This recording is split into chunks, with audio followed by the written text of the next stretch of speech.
we would do is put a spy software on your cell phone, which is gonna look at the patterns and actually at the things you agreed or clicked OK on the terms of condition of the apps you're using. Yeah. This plus your browser, we would mostly look not really into the contents, but on what we call metadata, where you're going, when do you browse, to whom do you talk, and basically look a little bit like what does your digital life say about you. 5 weeks passed, and in this time we perform a sort of unprofessional stalking of a subject we call Mr. X. So we only looked at the metadata. That meant we didn't touch the content of your Facebook messages and so on. We only considered data about data. Mm-hmm. So for example, if you talk on the phone, metadata is how long does a call last, who's calling, whom. And the reason we only looked at metadata is because that's really what governments admit to doing in terms of surveillance. And people think it's not that bad, it's just metadata. It's not actually the content of my email, it's just who I send it to that can't be that bad. But the thing is, of course, if you correlate data, you have metadata from different sources, you get a storyline, and maybe the content isn't even that important anymore. So at the beginning, we just start to address where the subject moves, to figure it out in the space where you are.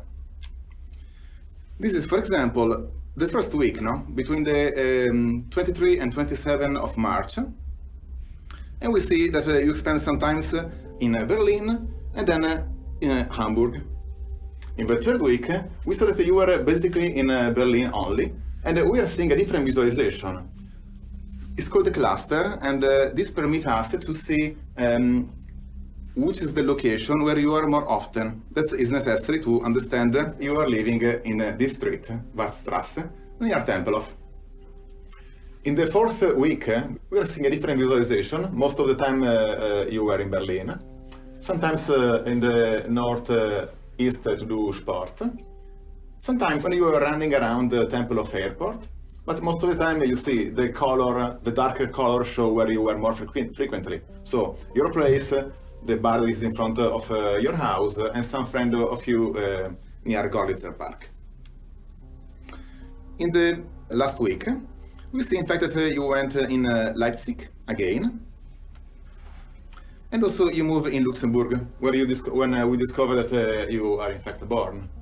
Analyzing the URL you are connecting, we saw at first who you are and which is your Facebook profile. And then we find another secondary event. What has attracted me was this spike. This is the most high frequency usage of web you have done during this month. Why, I wonder? That was the point. 27 to 28 of March, has get hired one episode in which you were performing in Tatort.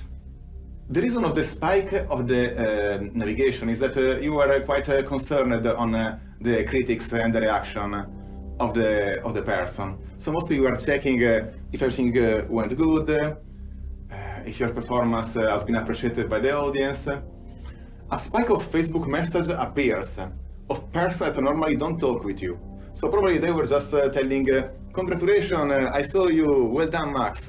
And this is the same kind of anomaly that happened during the birthday, when persons that normally are not in touch with you, but for that day, they arrive. We saw that you were quite active all the night. Okay, so here's a quick overview of the data that we collected from you. You can see that it varies per day. We get a lot of location coordinates. So we did an analysis of what domains or what websites you visit when you surf the web. And that huge blue bar on the left that you see there is Facebook. So a lot of your web activity is concentrated there. You also go to some other websites, like you research travel, you Google some things, of course. You order food, you watch a lot of online videos, you watch some porn, you're interested in synthesizers, but still Facebook is like the thing for you.